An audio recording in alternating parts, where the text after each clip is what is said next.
welcome to another wonderful interview for Actors for Autism Productions. Today we have a very lovely guest, Miss Angela Rockwood. Hello. Nice to meet you, Miss Rockwood. Nice to meet you. How are you? Nice to meet you, Joel. I hope you're doing well.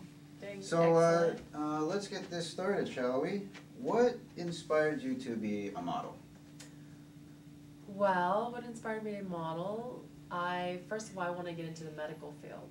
And so I needed to pay for my tuition to go to school. And actually the main reason why I was inspired, or how I was inspired, when I was growing up, I didn't really have an Asian American role model to look up to. And I felt that I wanted to go out into the world and to represent. And that's why I got into modeling. Huh. So it's one of those like extraordinary circumstances. You have something in planned, and then something else comes up and you think, you know what, I want to do that instead. Exactly. Yeah, I totally understand that. I get that. You hear that a lot in Hollywood and the music industry. A lot of musicians will say, yeah, I didn't want to at first, but then it just happened. Yeah. Well, the thing is, I was both right and left brain, so I loved the medical field and I loved the art world, and I wanted to become a medical illustrator. And at the time, my parents didn't really have the money to put me through college.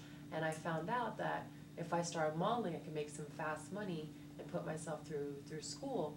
And I actually got into modeling my senior year.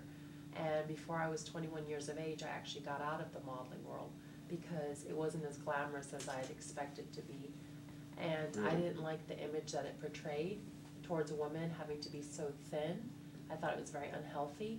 And then I ended up trading in the unhealthy lifestyle for a healthier lifestyle, and I became a fitness instructor. But when I moved to Los Angeles, when I was 23, I ended up getting pulled back into the modeling world. So somehow, destiny will just find its way back to you if you're meant to do it. Mm-hmm. And how do you stay in shape?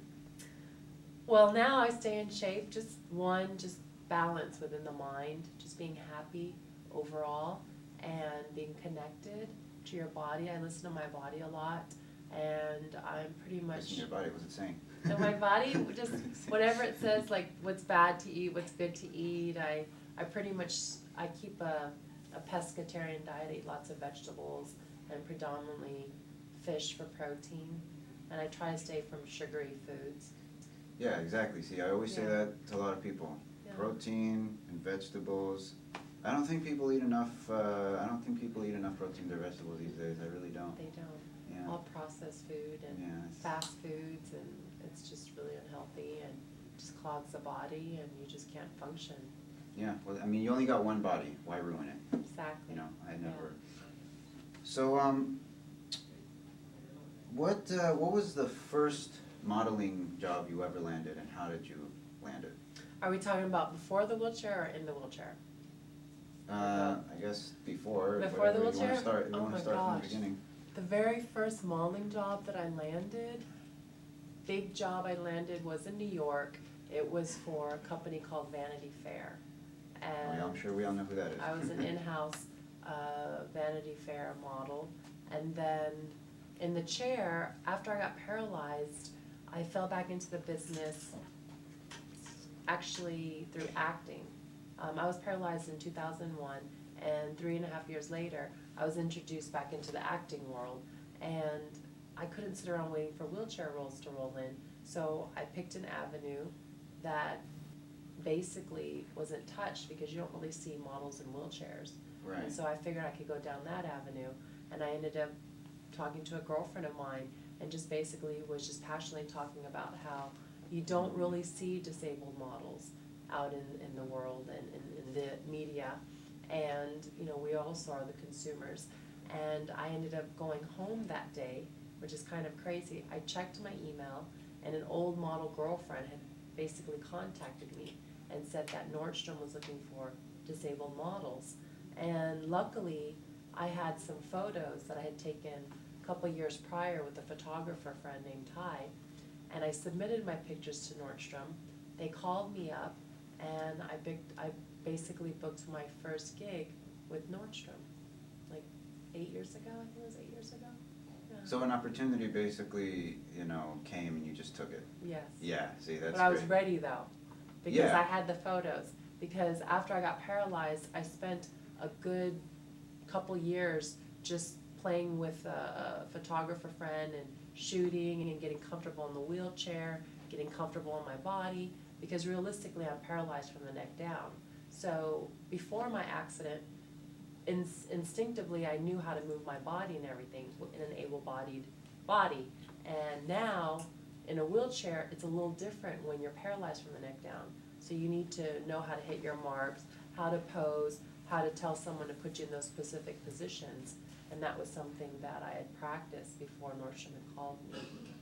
Well, I'm glad, we're all glad that you're doing well. Yeah. And that you haven't let that stop you. So I think that's something we can all take from, and say no matter what, you can still be someone. Exactly. I mean, if you told me when I was 19 modeling in New York that, oh, you know, at the age of 38 you'll be sitting in a wheelchair modeling and probably making more money than you did walking, I probably would look at you and just start laughing. So it just goes to show that you never know. You never know. You just never know. No. I hear that a lot. You just never know. You never know. 38 years old modeling in a wheelchair, paralyzed, that sounds absurd if you'd say that to a model that was walking. Right. Because most of the time in the modeling world, by the time you're over the age of 21, you're over the hill. Because that world, specifically, it's all about youth. And right. after you're in your 20s, your career pretty much is on a halt. I mean, it doesn't last very long. Huh. Yeah. Well, speaking of modeling and photo shoots, so how do you prepare for a photo shoot? You got a special ritual you do? Oh gosh, I just, believe it or not, I eat anything I want to eat, but just so that, you know, I don't deprive myself and get all crazy. But before a huge photo shoot, I will, for 1 week, I just basically stay away from salt, so I'm not puffy. And, you know, so that the day of the shoot I'm not all puffy and everything. And I try my best to get a good night's rest. And I just do my skincare regimen. That way, the day of the photo shoot, my skin can look up to par, and I could be ready to just bring it. You just put, you know. You just put lots of. Well, I have a whole regimen. I basically, you know, you cleanse your face and exfoliate and everything, but then you just pack on a lot of moisturizer, and then the day of the photo shoot, I'll put a mask on, a special mask, just kind of brighten my face up. And most of the time, I'll be flying into New York doing my photo shoots, and it's very difficult because of the time difference. So sometimes I won't get as much sleep as I need, because when you're flying in, you know the time difference. I'm a night owl, so I don't go to bed until like 4 or 5 o'clock. In fact, I went to bed at 5:30 last night. In the morning? So yeah, so when I'm in New York, I struggle to try to fall asleep. So usually if I show up on a photo shoot, I've probably had like 2.5 to 3 hours of sleep. Isn't it like 3 hours ahead over there than it is here? Yeah. Yeah. Eastern Standard Time. Yeah, yeah. So I just try my best just to try to get some sleep. And if that doesn't help, then I just rely all on just my moisturizer and just drinking plenty of water and staying hydrated. That's important, yeah. Yeah, and eye drops. Yeah. You put that? Yeah. Huh. Because you don't want your eyes to look all red like you look tired. Oh. And thank God for makeup. Yeah. Yeah, thank goodness for that. Yeah. I used to put eye drops, and then I stopped. Why? I was a little kid. I was a kid, I didn't When you're a really need little them. kid? Yeah, Why'd you put eye drops when maybe you were a little kid? It was after my, I had an eye surgery, so I Oh, put them okay. on, yeah. But so did your eyes get like really dry? Is that why you're putting eye drops? That, and I think it was just a requirement. I don't really Well, remember. they have natural eye drops. If your Yeah. eyes get dry, you can put natural eye drops. Well, thankfully mine don't get dry. Thank Oh. goodness for that. The next challenge for me are contact lenses. I wear contact lenses. Right now? Yeah. Really? Mhm. Huh, that's good. Yeah. I could use some advice on that later. Okay.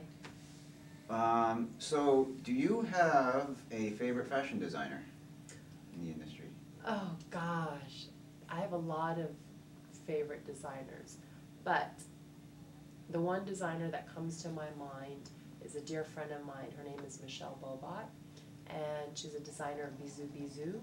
And the reason why she's one of my favorite is because she's just an extraordinary individual overall, inside and out. She's beautiful from within. She's not just a designer, but she's a mother, and she's a wife, she's a businesswoman, She's very grounded and spiritual, and she's someone that I definitely look up to.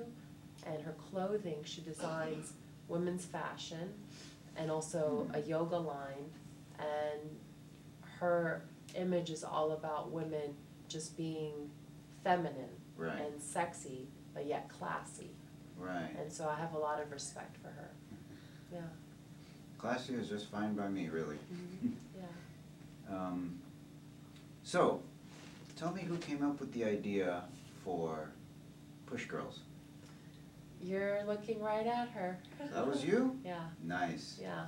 So So that, I am one of the producers, and I am the creator, and I wouldn't say it's an idea. Push Girls wasn't exactly an idea. I would say it was more a mission. It was I don't know if you want to say destiny or a calling, but you know, I was paralyzed in 2001 from a car accident, Right. and my other girlfriends that are on the show with me, we aren't casted. We're really best friends in Right. real life, and my other girlfriends too are also in wheelchairs, and it was just, I guess you could say, a twist of fate, and we were brought into each other's lives, and when we met and we had this relationship, I was blessed to find out that we shared this common denominator, and basically Right. it's our spirit and who we are. Because since I've been on my journey, I've met a lot of individuals. I mean, it doesn't matter if you're dealing with paralysis or losing a loved one or maybe dealing with AIDS or whatever your catastrophic situation is. The one thing that I would find out is a lot of people would lose themselves completely. And with my girlfriends, the common denominator with us is that no matter what's going on in our life, we just continue to strive and push through Right. the limits. And when I had the blessing and the honors of meeting our executive producer, Gay Rosenthal, through a mutual friend named David Hurwitz, he's a producer of Fear Factor and American Gladiator. Oh, I used to watch those. I love that show. He basically introduced us, and I just passionately told Gay about my girls, and I told her how we had this dynamic relationship and how it was very important for us to show the world that no matter what happens in your life, you can overcome any obstacle, and that life is short and you have to live it to the fullest. And so when she met the four of us together, she saw the relationship, she saw the message, and so we went to Sundance. They met us, they loved us, and then I guess you could say the rest is history. Sundance. I like to go to Sundance. Yeah. It's fun. Again, you know, the whole just extraordinary circumstances. It's just amazing when all You that just plays never out. know, Yeah. you know, people Again, you think- just yeah. never know. It's true. I mean, people think, you know, everybody gets all tied up and unwound about, or all wound up about when something bad happens in their life or something catastrophic. But it's like, little do you know that around the corner there might be a blessing, or there is always a blessing. So you could take something that's disastrous and make it beautiful. I always say, take some ordinary and make it extraordinary. Huh. And that rhymes. Yeah, yeah. Yeah, so just the future is not set in stone. It's not. I always say that nothing is permanent. It's only temporary. So you just never know. You know, you don't know who you're gonna meet. You don't know what's gonna happen in your life, and Right. that's just the thing. It's a huge message that I relay on the show, is that you have to live life to the fullest, and tomorrow isn't promised. And you never know. I mean, one moment you could be dancing, and the next night you're laying in a hospital bed paralyzed from the neck down. Right. So people shouldn't have regrets, and they should just live in the moment and just do the best that they possibly can. And a lot of people get hung up on sweating the small stuff. And so our show is about just pushing those boundaries and pushing the limits. And it's also about bringing awareness to just individuals who just happen to be dealing with disabilities in a certain way, but doesn't stop us from living our life. No, and it shouldn't. Yeah, no. Yeah, no, it shouldn't. I mean, everybody, unbeknownst to many people out in the world, they have a disability, and it's fear. And fear alone will paralyze a lot of people. Right. So if people could look at me and think I'm paralyzed because I'm sitting in a wheelchair, but I'm fearless, and the average gentleman that's standing before me could be completely able-bodied, but he's paralyzed in his own skin because he deals with fear. Right, I never Yeah. thought of it that way. I'll Yeah. keep that in mind from now on. Yeah. So what is, if you have one, a favorite episode of Push Girls? First season or second? I guess it doesn't matter. Does it Okay, matter? okay, pick one. First season. All right, I would say my first season, my favorite would be when I believe it's the third episode, and it's when Mia, her mom, comes to Los Angeles to visit her, and the reason why it's my favorite episode is because Mia's mom was hung up on the whole thing about her being paralyzed and not being able to walk. She wanted her daughter to walk so badly, and she was afraid that she didn't have this fulfilled life and quality of life. And so unbeknownst to her, when she came out to Los Angeles, she met me and Auntie and Tiffany, and she witnessed how fulfilled our life is and how we live our life and nothing stops us. And we're quite content and happy, and it's a quality of life that some people might not even be aware of. And if you watch the beginning of the episode all the way through, you see her shift, and you see this transformation, and you actually see her start accepting where Mia's life is, and it's beautiful, and it kind of brings them closer together. There's like a whole healing thing that happens with the two of them, which is beautiful. Yeah. Because when you have a parent that's so about the child being a certain way, Right. I mean, whatever it is. I mean, there's some parents that want their kid to be the best baseball player, or some kids want them, some parents want their kid to be the best student. But sometimes it doesn't pan out to be that way, and you just have to understand that we're just doing our best, and you just have to accept that. And that's where the gift lies, is the fact that, she is happy, she is content. Right. And her mom started to realize that. What it is the healing came from within the mother, because it wasn't about me, it's about her mom wanting everything to be perfect. But nothing's always perfect. And so, how can you live your life perfectly if you're expecting everything to be perfect, and you just can't change things that are not perfect? And no one's really perfect. Exactly. Not really. And who wants to be perfect? That's boring. Yeah. So, that's my favorite episode, hands down. Yeah. So, what are some other goals that you have for the future?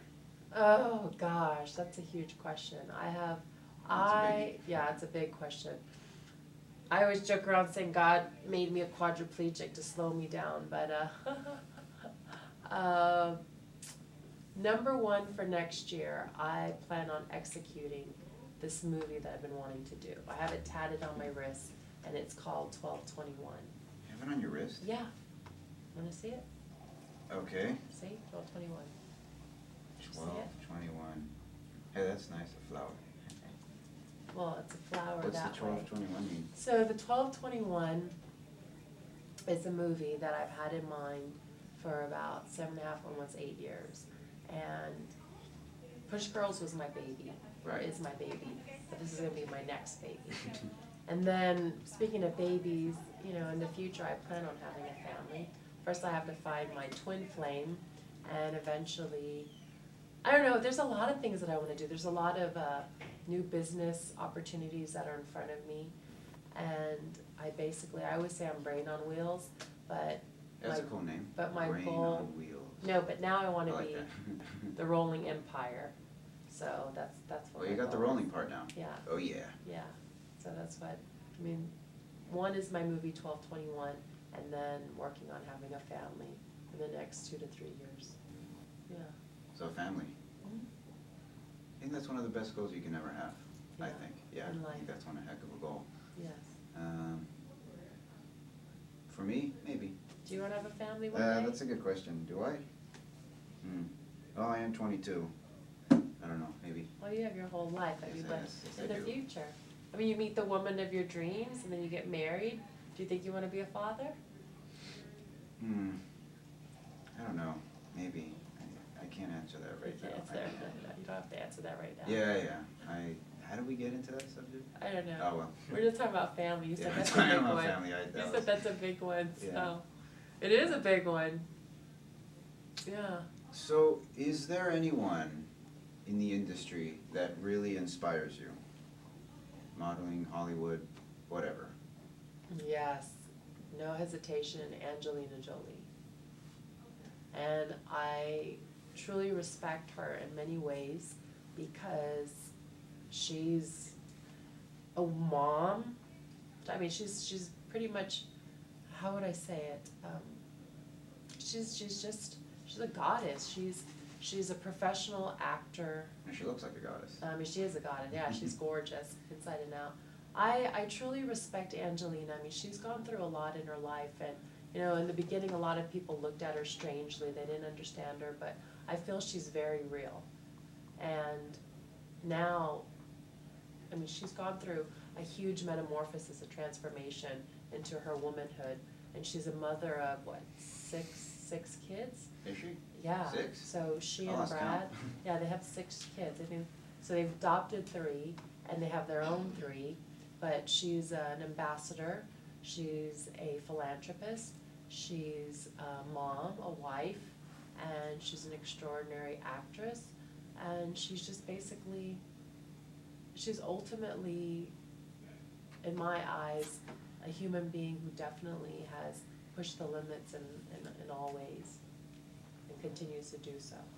And I respect her, and I admire a lot of things that she does and what she says and what she stands up for. Yeah. It takes guts to be real. And she's definitely a real person. She's real. Yeah. To be real. Mm-hmm. So, now, okay, here's a big one. Okay. Do you have any advice for anybody who wants to work in the industry? I in always media, had arts? advice. Yes. Sorry to cut you off. I always had advice. I always have advice for anyone who wants to get in the industry. And the one thing that I will say, being in the industry for over 20 years, because I got into it when I was 17, so it's definitely patience. Patience, a lot of patience, because I'm 38 now, Okay. and I got into the acting industry when I was 23, and if you're willing and able to hear 1,000 no's before you hear that one yes, it's gonna require a lot of patience and belief and trust in yourself. You have to truly believe in yourself, because if you don't believe in yourself, then when you walk into that door, how are you gonna convince the individuals looking at you who are hiring you to believe in you? Right. And then definitely never give up. Just never give up on that focus, on your vision of what you have, no matter what it is, no matter what anybody says to you, how ridiculous it may seem, or how it cannot happen, or there's just no way. Just never give up and just keep striving and going and pushing. And I feel that it will definitely eventually manifest, and you will be successful in the uncommon hours when you least expect it. Right. See, going back to the thousands of no's until you get the one yes. See, we were learning about that a few weeks ago. Yeah. How there's a screenwriter, I forgot his name, but he gave like advice Mhm. on if you want to make it into the industry. Mhm. One of the things he said was develop a thick skin.